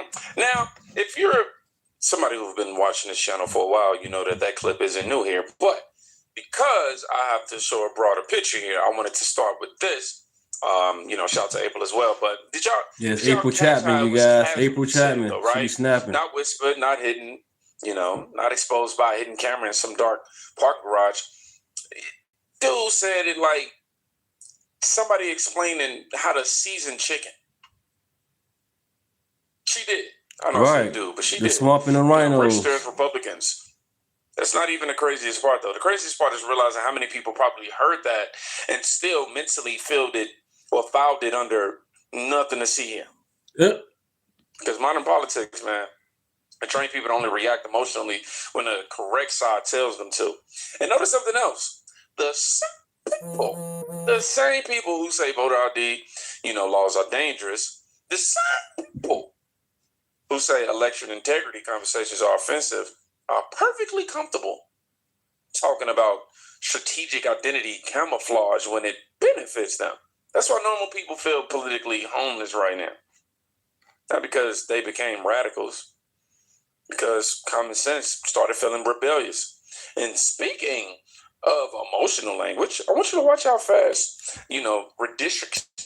redistricting, I always say that word and fumble. Redistricting conversations go from map to civil rights documentaries. I want to start also by saying that just yesterday, I received a letter from the Speaker of the House of Tennessee removing me from every committee that I serve on as a member. And not just me. The thing about it is, what have you done for your community? He done nothing. None of them. All trash. But every black elected official get them out of here from their committees. This is what we mean when we're facing a new system of Jim Crow inequality. This is the stakes. And so I see the sign that says, we will not go back. And we chanted, we will not go back. And when I walked off the House floor last Thursday, I walked out and I burned the Confederate flag outside the chamber to send a message that we will not go back to the times in which our folks were met with billy clubs and the blast of fire hoses for trying to exercise their equal participation in our democracy. We will not go back to times in which we had days in jail cells and nights of bomb threats for trying to be equal citizens in this multiracial democracy. We will not go back. Yeah. See, this is where things get slippery. Because now every disagreement has to become historic evil. Not unfair, not partisan, not aggressive, no. It has to immediately become Selma with Wi-Fi. And listen, I'm not even saying people can't be upset over maps. Both parties have fought over maps forever. But when everything becomes Jim Crow 2.0, eventually people stop hearing actual warnings because the vocabulary got stretched a little too far. A little too far. And here's the deeper issue nobody says out loud correctly. When politicians compare modern America to the ugliest historical chapters, eventually young black voters start subconsciously believing they live in permanent danger instead of permanent opportunity. That changes how people see the country, how they see police, how they see neighbors, how they see themselves. Fear is profitable politically, especially when your entire movement runs on emotional emergency alerts. Now, I want you to watch this next clip carefully because the same conversation, you okay? Yeah, the same conversation suddenly changes depending on the zip code. Now, you also talked about Connecticut and Massachusetts, but in all due respect, they didn't have a long history of Jim Crow. Uh-oh. What's your question? Okay, we talked about Connecticut and Massachusetts dealing with their Republicans and Democrats. But when you look at Louisiana in the South, we normally deal with Section 2 issues. We have a problem in the South because we've had to deal with slavery and Jim Crow. We don't have to deal with Connecticut and Massachusetts because they were not slave states. Is that correct? That's true. They were not slave states. Okay. And there it is. Bing, boom, bing, bow. People are exhausted, So gerrymandering is apparently a national moral crisis until New England gets mentioned. Then suddenly history becomes complicated. That's the game. When southern states do it, it's oppression. When deep blue strongholds do it, it's tradition. When Republicans gain advantage, democracy dies. When Democrats lock down regions for decades, everybody clears their throat and changes the subject. And people notice that inconsistency faster now because social media ruined political, installation. Back in the day, politicians could say one thing in one room and another thing somewhere else. And everybody got screen recordings. Everybody got clips and timelines. That's why these old political talking points sound worn out. Not because people became just smart overnight. No shade. People just finally got access, to the full conversation. But this next clip, yeah. This one right here explains why emotional pressure keeps getting aimed specifically at Black Americans. We have to decide at some point that we must sacrifice. I hate that we have to ask this of them, but this is where we are in this country right now if you're paying attention. And I've seen some people push back and say, we're asking them to give up too much money. The people who are making the money are the schools, and they're making it on the backs of our children. Understand that fewer than 2% of our children go to the draft, basketball or football, once they've played at these schools. So a sacrifice must be made so we can get our power back because it is bigger than sport. It's about power. These are people who are 18, 19, and 20 years old. So I think it sounds ridiculous to say, oh my God, these athletes are too young today when folks damn sure weren't too young who were on the front lines in the 60s. We have to decide. And this mindset right here deserves way more attention than it gets. Very bogus as hell. Notice how sacrifice is always requested. Leave the kids alone, man. Not politicians, not media personalities, not university executives, cash and check. Young athletes, teenagers. Right. Why the athletes? That's man. Leave the kids alone. Families trying to escape poverty, and somehow the burden of saving the community always lands on the kid with the scholarship offer. That's heavy. Kamala Harris said the kids don't got no brains. Now they want to use it. Hey, come on, Democrats. Which one is it? The kids can think, they can't think. They're just trying to survive long enough to finally breathe financially. And I think a lot of black voters, especially younger ones, are starting to question why political loyalty conversations always sound emotionally one-sided. Because nobody tells immigrant communities that, they owe permanent political obedience. Nobody tells wealthy suburbs that, they must sacrifice. But black Americans, every election cycle turns into a moral test. Morality test. That pressure is getting old. And now, here comes the clip that ties this all together. Because while everybody was screaming about maps, there were actual people drowning.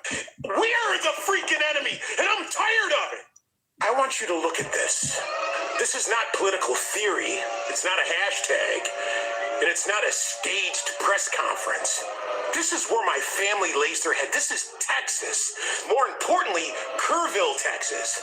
These are real people, real homes, real screams in the dark, real families watching a 29-foot wall of water erase entire pieces of their lives by the Guadalupe River. And while mothers searched for their children, while fathers tried to pull loved ones from the raging currents, while bodies floated through the floodwaters and families prayed to God for mercy, these filthy Texas Democrats fled the state over congressional maps. They abandoned their posts, America. Don't you ever forget that. And while Texans drowned, some of them laughed. They posed for the camera. Jasmine Crockett smiled. Some treated it like a political field trip. Don't you forget that. Because they constantly lecture America about compassion and saving democracy. Yet, when ordinary people, just like me, were suffering. You going off. Texas, thank you. Democrat politics came first. Not rescue. Not unity, not the people, but power. And the hypocrisy gets even uglier. It was the same politicians that scream endlessly about representation in the southern states, but absolutely say nothing about all 21 congressional seats across New England effectively being locked away from people just like me. Millions of us. Nothing. Not a doggone peep. Total silence. Why? Because to them, representation only matters when it benefits Democrats, their ideology, their LGBTQ plus trans, their way of living. The American nuclear family, a father that loves his wife, raising their children in a love-filled home. We're the freaking enemy, and I'm tired of it. And if black conservatives rise, if American conservatives rise, if a man refuses to stay politically obedient to these Democrats, if he thinks independently, if he challenges the Democrat control, they try to erase him. That's the contradiction. That's the game they want to play with you, America. Those people in those floodwaters were not Democrats or Republicans in that It was moment. Americans. They were all Americans. Americans. And they deserved leaders who focused on saving lives instead of fleeing like a punk the states for political theater. Never forget what you are seeing in this footage. When Texas cried, when agony, suffering, and hopelessness converged upon them, politicians played games. Democrats played with their lives. And over 100 of them now are in the grave.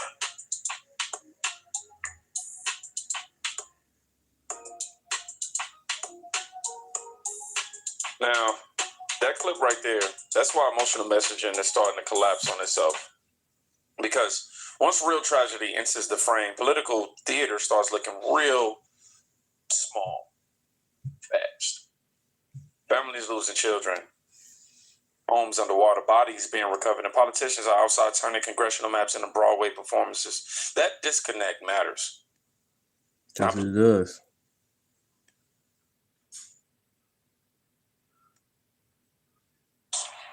But now Republicans are starting to do it legally, and people like AOC and Hakeem Jeffries and the whole Democrat cabal are pissed because a lot of them are going to lose their jobs. And rightly so, because what have they done in those districts that they represented for years? Black, brown, red, and yellow. And those districts are still bombed out, almost like a bomb was dropped.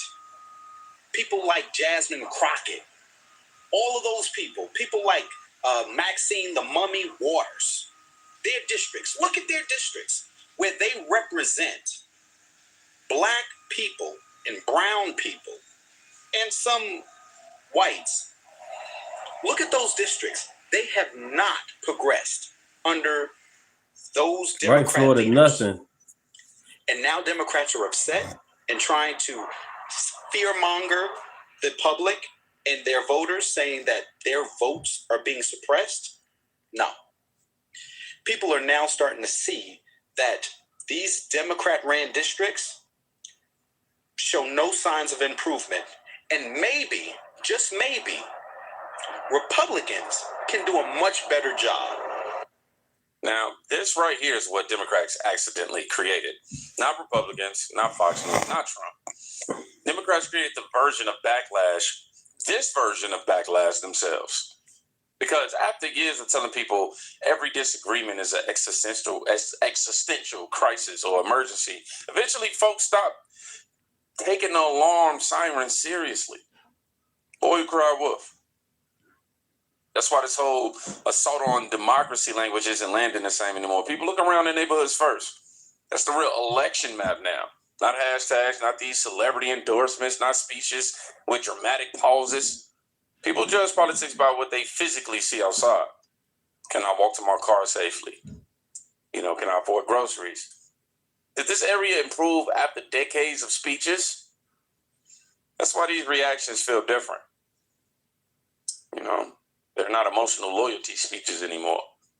They're performance reviews. And that terrifies career politicians way more than opposition ever could. Then the South finally answered directly. Here is white Steve Cohen saying they're colonizing his district. Here are Democrats freaking out about the prospect, I guess, of a white man no longer representing a black majority district. And here you are. You're one of the leading candidates in the newly redrawn district, and you're black. Yeah. I certainly am. And I'll tell you what, many of my supporters are still celebrating because Cohen has dropped out. You see, he never did anything really for the average person in the community. People are paying high food prices. People are walking outside in many instances and getting shot. They want safety in their community. People are tired of paying high taxes, losing their freedoms to government. Hey, I'm here, and people are going to receive the things that they want, and they're tired of being called racist. And in Tennessee, we don't play that. And I just have a word for AOC. You think you can come down to the South, pull up in the South? Girl, you are in trouble. We do not play down here. I hear you. That is AOC saying the North ought to pull up to the South. Charlotte says something in 10 seconds that explains the entire mood shift happening right now. We do not play down here. Simple sentence, heavy meaning though. Because underneath all the internet jokes, what people are really rejecting is being culturally managed by people who clearly don't respect them. That's why Southern pride keeps growing stronger every time somebody from New York or DC talks down to the region like it's a broken science project. And honestly, Democrats keep making the same mistake. They think Southern voters are sitting around waiting to be morally corrected by somebody with a podcast voice and a camera crew. No. People down here rather, care about rent, crime, safety, churches, road, families, and whether their city feels stable when the sun goes down. That's why those pull-up comments sounded ridiculous. Because while activists are trying to win online moments, regular people are trying to preserve normal life. And then this last clip, it changed the temperature completely. Because this wasn't about slogans anymore. While meeting President Trump was one of the greatest days of my life, it was also one of the worst days of my life as well. And I'm not saying like worse, like as in, like he made my life worse or anything like that. I'm not saying it at all. But it's definitely made it worse for the Black population. And let me just differentiate, okay? I've made my stance very clear on this. If you've been following me for quite some time, you know that I always say there's two different types of Black people. And I'm not talking about the good ones, you know, the ones with the common sense. I'm talking about the good old PNs. I've come to terms to realize that the PNs, the lost sheep, the Negro cracked are the downfall of the Black population. And y'all just like chaos. Y'all literally act like animals. You act like monkeys.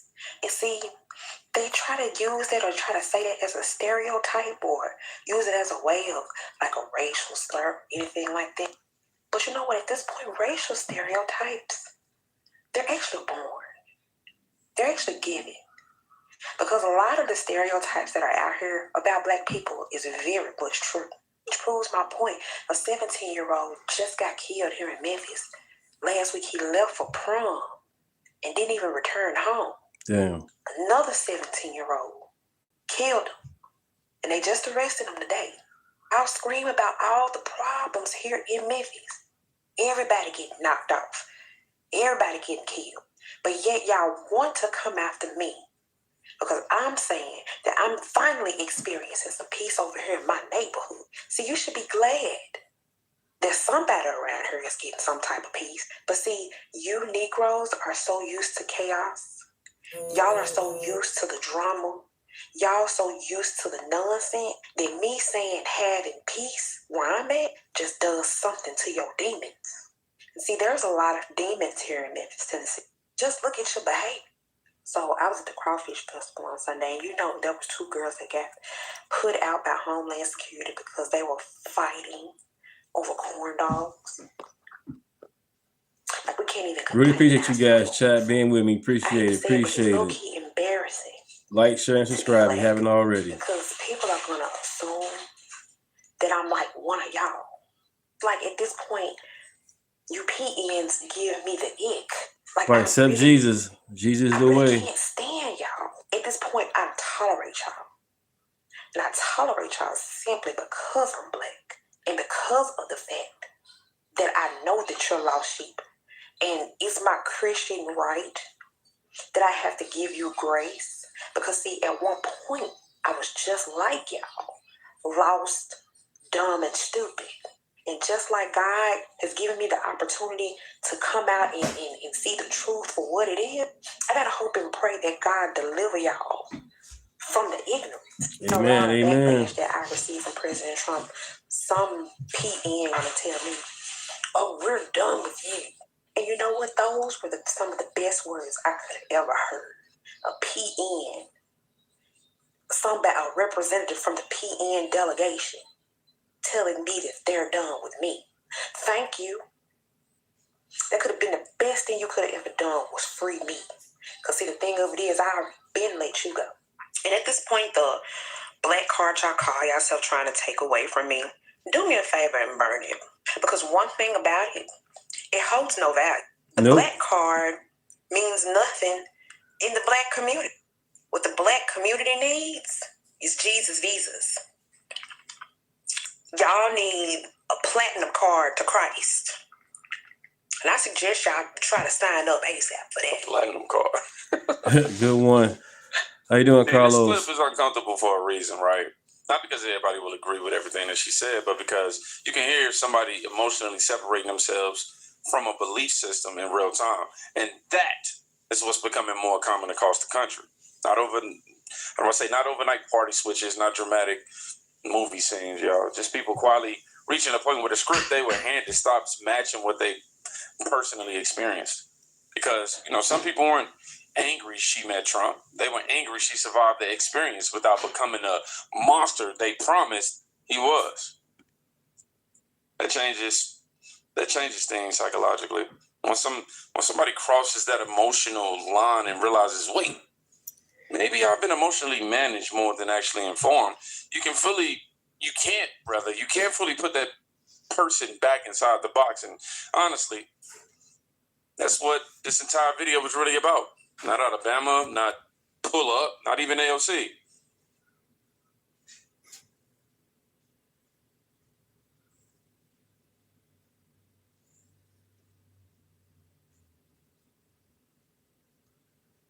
Has been in the House for more than 2 decades. She could run in the new District 22. Democratic politicians whose seats were wiped out are now trying to figure out where to run. Jared Moskowitz seems likely to run in the newly drawn Congressional District 25, which includes Miami Beach and Aventura, and runs up the coast through Fort Lauderdale all the way to Boca Raton and Delray Beach. His announcement is expected by the end of next week. The real mystery is what Debbie Wasserman Schultz will do. The longest-serving congressional Democrat in Florida, she has been in the House for more than 2 decades. She could run in the new District 22, but it is a district Trump won by 10 points. The more likely option is that she'll run in Congressional District 20, which is solidly Democratic, but it is also an area that has been represented by African Americans for the last 32 years. The district is 40% black, and there are currently at least 4 African Americans running in that seat, which means Wasserman Schultz will be counting on her opponents in the primary, splitting up the African American vote and allowing said, her hell to no. become the nominee. The Broward County Democratic Black Caucus has asked Wasserman Schultz not to run for that seat, and it is clear that if she did run, it would turn into an ugly and potentially racial affair. Damn. Boy. We got to talk about a juicy story out of Florida. A story that I absolutely love because Florida has been redistricted, and now that is causing some problems for Democrats. They have to decide what district are they going to run in, okay? Now that the maps have been redrawn, Democrats have to decide, basically, who's going to lose their seat and who's going to keep their seat. That's basically what it comes down to at this point, okay? Because Democrats are going to be forced to run in red districts, okay, that they're going to have a hard time winning, even if, they've been in office for a long time. It's going to be difficult. So naturally, considering these dynamics, infighting is going to break out, okay? Because there are some Democrats who believe that certain Democrats should run in certain districts and certain Democrats should run in other districts, right? And apparently, you have the Black Caucus, which believes that Democrats should run in districts based off race, right? This is what they believe. And that leads me to this story, a hilarious story, featuring Debbie Wasserman Schultz. Okay, I'm pretty sure most of you guys have heard of her. She's a major figure within the Democrat Party, within the House. She's been in Congress for years. She's from South Florida, and she is getting some backlash from the pro-blackity blacks, the Black Caucus, over her decision to run in a black district. Okay, the same district that Shayla Shafillis McCormick, the ratchet black Democrat that is currently facing charges for fraud, right? We're talking about stealing Fraud is bad. During COVID. Yeah. She's running again, right? She's actually running for re-election after she quit Congress. So she was forced out of Congress. She quit, and she's running again. And Debbie Wasserman Schultz is basically going to run in that same district. And the pro-blacks are not upset with Shafillis McCormick, who, again, is a criminal, basically. She quit Congress. They're not upset with her for deciding to run again. They're upset with Debbie Wasserman Schultz because she's not black and she's running in a good black question, district. right? Yeah, you can't make this stuff up. So I want to react to it because it's a hilarious Yeah, story. one of them so and I far. think it's a great example of From how Minnesota. the multiracial coalition of the Democrat Party, right? The cultural Marxist agenda of the Democratic Party, how it always comes to bite them in the butt, right? When you're in bed with these radicalized, race-obsessed lunatics, this is the type of stuff that you got to deal with, right? So, without further ado, let's get into this. Okay, this video that I'm going to play first Right, Florida. is the initial reaction to the possibility of Debbie Wasserman Schultz getting into this race. This week, I spoke to State Senator Rosalind Osgood, who does not believe Wasserman Schultz should run in a seat long held by African Americans. So, Jim, as you know, the Democratic Party has been held together through the strong coalition of Jews and Black people. We've always worked collaboratively with Congresswoman Debbie Wasserman Schultz. Certainly, I represent a district that's multiracial. I try to serve all of my constituents. But when you're Black in America, you have a different lived experience. It is critically important Here to we have go. someone with Victim, your lived experience victim. representing you Wow. in Congress to be a part of those conversations, those debates. How's she a victim? She have to. Wow. We're just saying, don't minimize our opportunity. This is exactly what Ron DeSantis' intentions was. If you look at congressional 20 Right, district Florida. areas like Plantation, Sunrise, it's kind of a map where the Black people live. So you type many of us into one district. You Donkey crack out Dims, that's certain right. parts of the community. How you doing, Anthony? Like you put Belle Glade in another district, people in Palm Beach. So the Black people's vote and representation is not equal, it's diluted. So if you have a race with 6 Black people in, and Debbie gets in that race, you know, maybe the thought is that the Black people will dilute the vote and it gives her an automatic shoe-in. I don't know if it's the easiest path forward with her. I did talk to her. She explained to me how important seniority is in Congress, and we want to keep her in Congress.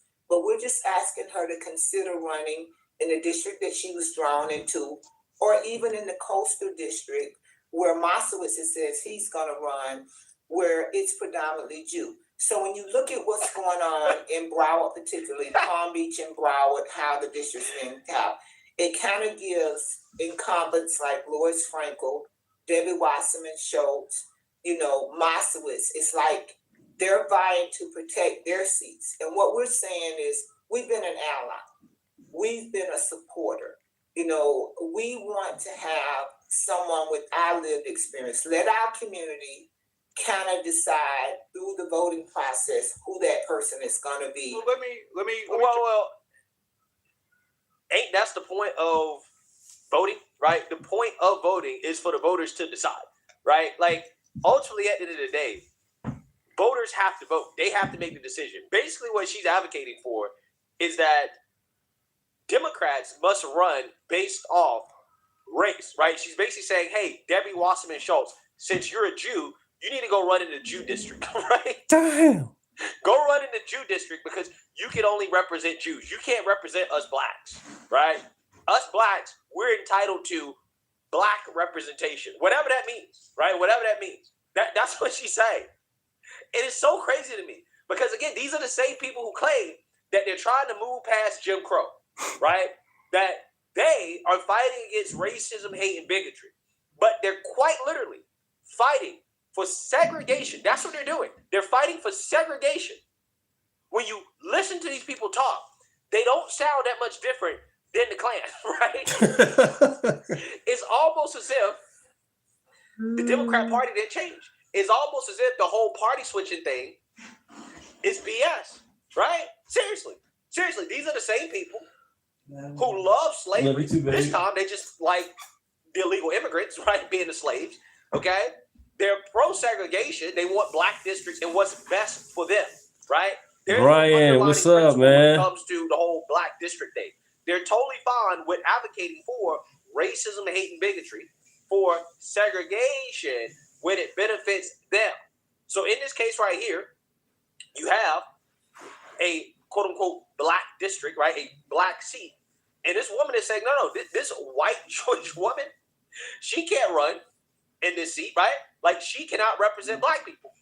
That's what this woman's saying. And she also advocating and saying that, hey, black people shouldn't even have the opportunity to decide whether or not they want a white Jewish woman to represent them.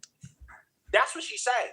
She's also low-key saying that black people are too dumb to make the decision, because let's be real, she's afraid that black people are not going to choose a black candidate, right? That's what she's afraid of. So she's like, no, she can't run in this race because black people might actually choose somebody that's not. You had to go live, Brian, because it was a lockdown at the White House. I had got off work at 6 o'clock. I got on my phone, saw social media saying lockdown in the White House. So I figured I'd go live and share with you guys, see what's going on. I saw some guy speaks. He wasn't playing it, so I figured I'll play it. Black to represent them, which really highlights the real issue, right? When you talk about black Democrats running for Congress, what is the real issue? It's not that black people won't vote for whites or white Democrats. I mean, we've seen black people vote for white Democrats, right? It's that white Democrats won't vote for black Democrats, right? Again, it's almost as if the parties haven't switched. They just have different marketing, right? The marketing is different, right? They changed the marketing. But the real issue that these people are complaining about is that Democrats have to have these so-called black districts in order to get black representation, because black people will vote for white Democrats, but white Democrats won't vote for black people. So therefore, black Democrats running in white districts are unlikely to win. So the only viable option is to protect the black folks who are running in black districts, because again, that's their best chance of actually getting elected. It's crazy how that works, right? When you really break it down for what it is, it really shows you this is the party of Jim Crow.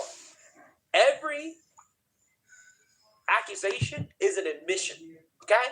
Every time they kick and scream and cry about, oh, we're going back to Jim Crow, that is them admitting. Isabel, how you doing? Welcome to the chat. They want us to go back to Jim Crow.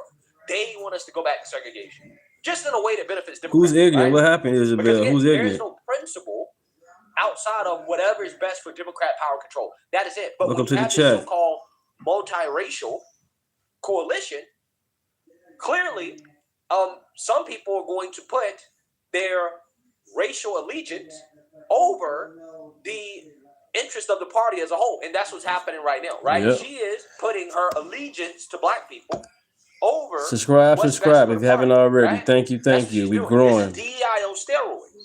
That's what it is. It's DEI on steroids. That is backfiring on Democrats in the worst way possible. They don't give a damn about qualifications, about experience. All they care about is race, right? This is a DEI. Wow, Brian, good one. That's exactly what it is. They're calling this woman Jim Crow Debbie, right? That's her nickname. Her nickname is Jim Crow Debbie. That's what they're calling her. Yo! Wow. So let's continue.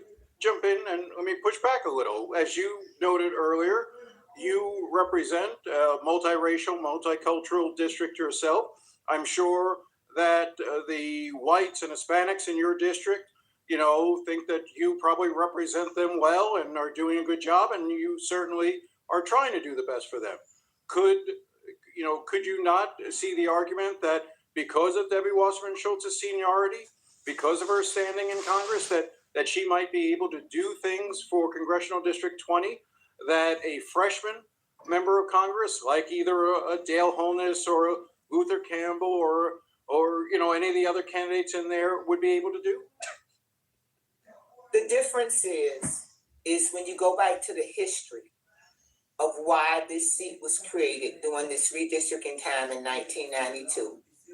It was to have people with black lived experiences in Congress. And we can't move away from that historical fact. It's kind of like, as a black person, you feel like we had Reconstruction. Then we got the Jim Crow, the poll tax. So now redistricting is being used to suppress our vote. So historically, for us, because of why the seat was created, it's like something is now being taken away from us. And we're just trying to explain and get Congresswoman Wasserman Schultz to understand how important it is to us in our community to have someone with our lived experience. Sure, she might be able to do things for our community, but she doesn't have the lived experience to fight on certain issues. And So she's not an American, is she trying to say? I thought she was an American. Amazing. Absolutely amazing. Damn. This is crazy. You can't make this up. I want you guys to understand how much of a clown show this is. Debbie Wasserman Schultz, and I'm not defending anybody. I'm a neutral observer, right? Just giving you my commentary on this, right?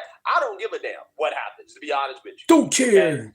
I hope they implode, and I hope a Republican wins. That's what I hope. But you have somebody who's currently facing charges for fraud in the race. You have a rapper, Luther Campbell, the rapper, Uncle Luke, that guy, right?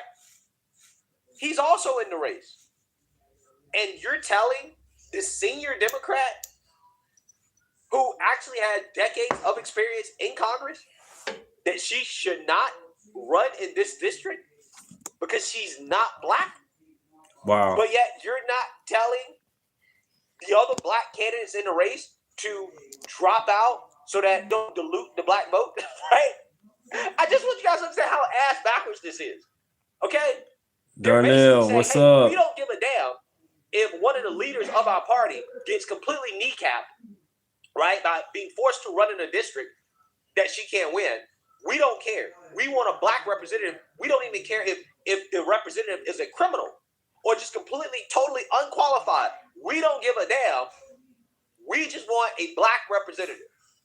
So if that means that a white Jewish Democrat leader has to lose her seat in order to allow a criminal, a black criminal, to get that seat, Can sleep. or Okay. a rapper who's completely unqualified Hope all is to well. get that seat, But it is what it shit, is. yeah. Like, wow. It just blows my mind. Like, you can't make this up. Boom. This is one of the wildest stories I've covered in a while when it comes to this topic. But I love it, right? I absolutely love how much infighting this has caused. So, with that being said, Debbie Wasserman Schultz decided to run in this district, and these people are losing their minds. Florida Congresswoman Debbie Wasserman Schultz has officially entered the race for Florida's 20th congressional district. The district she currently represents has basically disappeared in Governor DeSantis' new congressional map. She launched her bid to succeed Sheila Sherfilis McCormick, who resigned from Congress last month amid legal and ethics challenges. I've fought for the people of Broward County my whole adult life. You've always been able to count on me to deliver results for our community. Today, I'm announcing my candidacy for re-election in Congressional District 20, because we cannot let Trump destroy Broward County's power.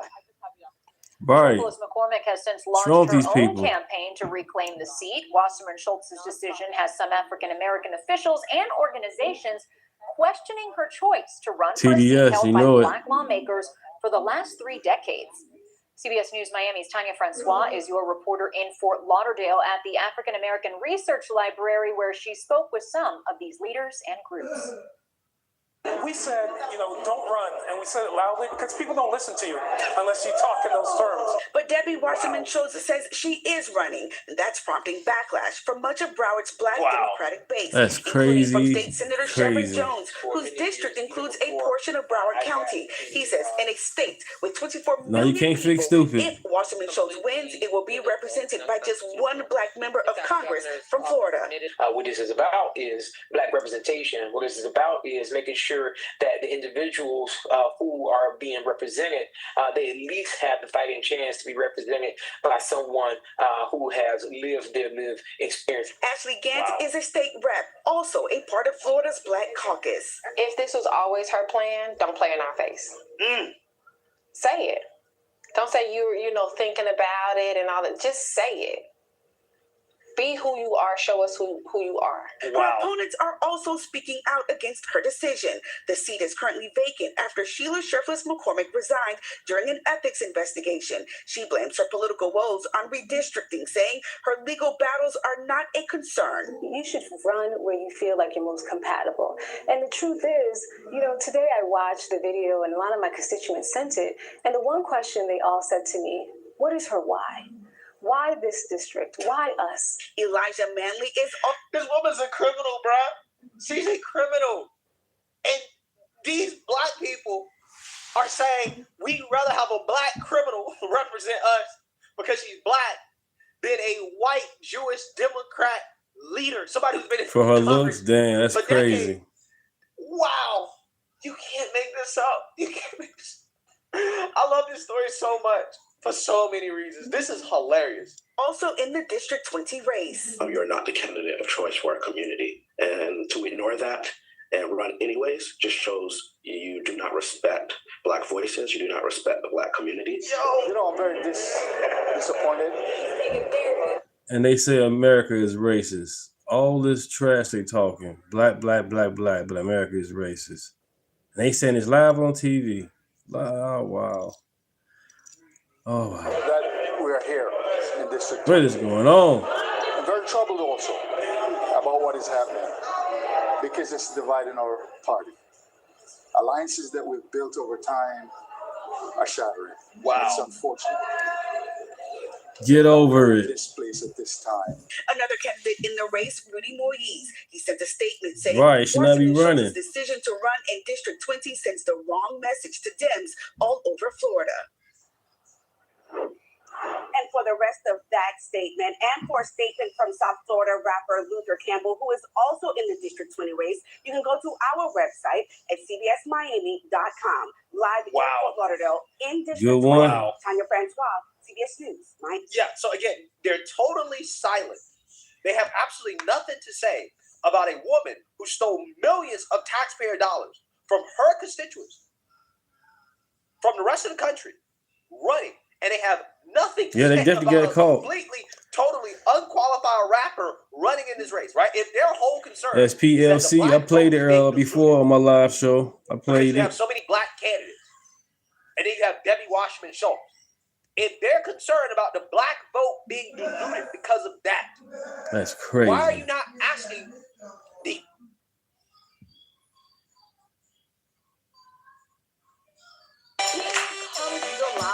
Oh, y'all. He lied, and I'm going to demonstrate to you that he lied. He starts talking about what happened with the Supreme Court and how the Virginia Supreme Court struck down the referendum.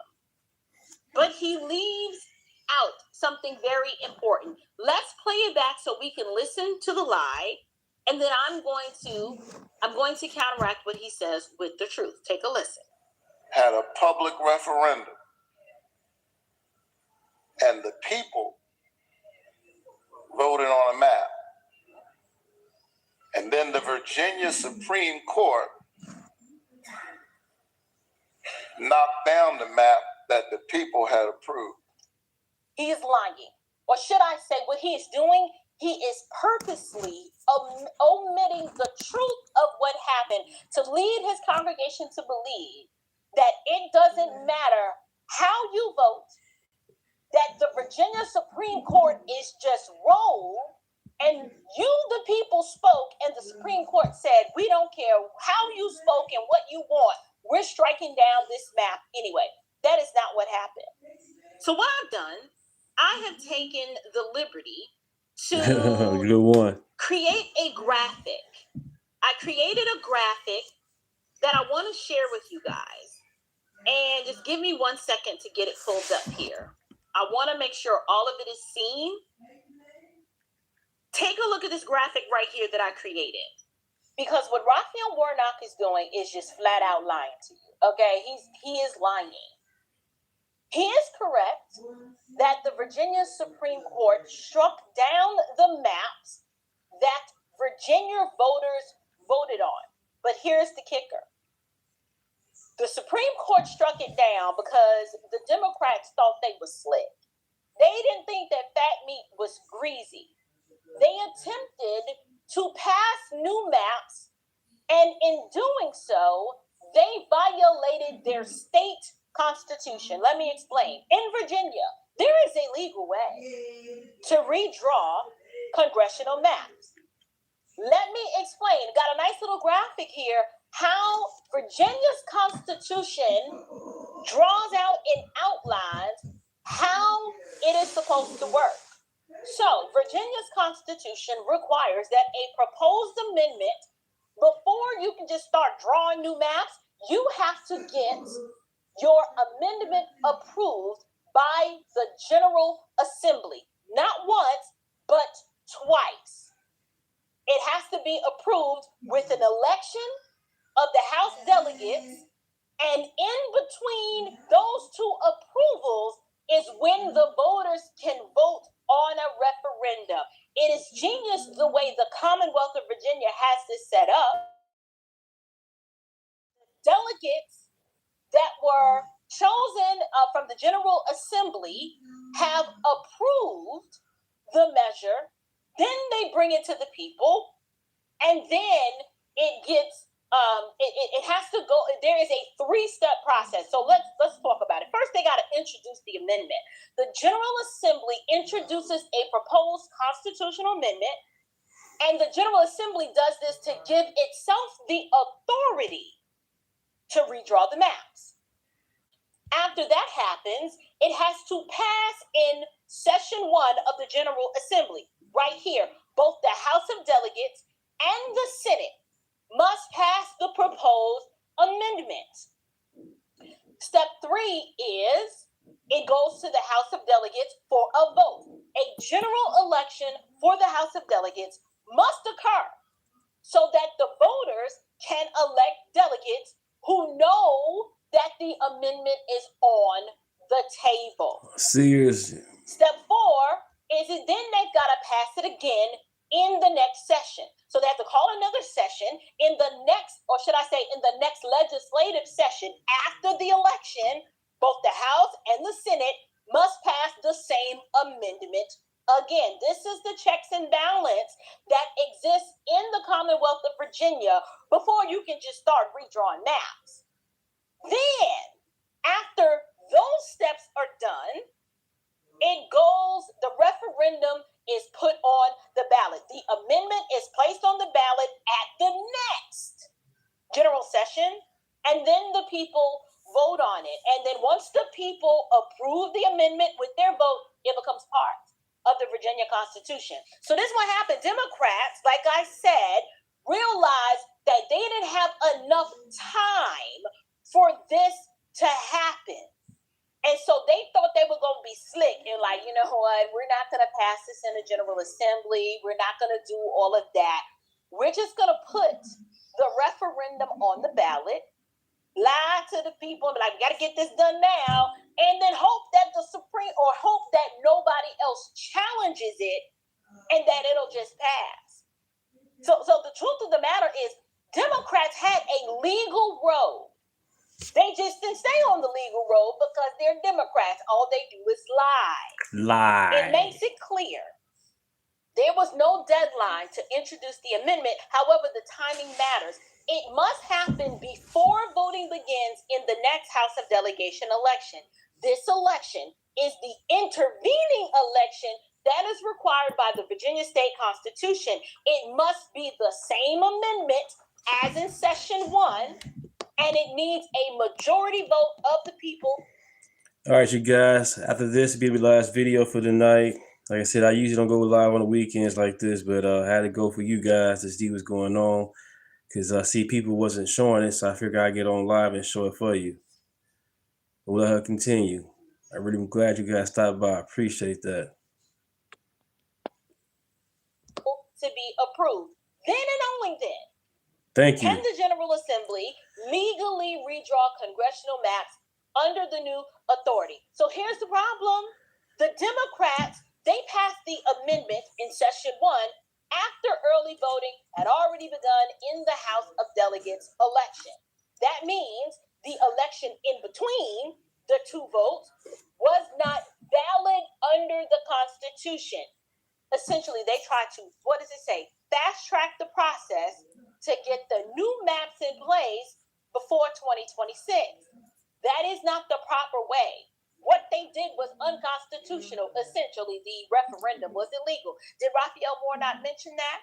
Did he say anything about that at all? No. He leads these people to believe that the Virginia Supreme Court is just rogue and that the will of the people who spoke in this referendum, which I believe was probably rigged anyway, and we saw some other measly ways that they were trying to rig this, he wants you to believe that the Supreme Court was like, we don't give a damn what you people want.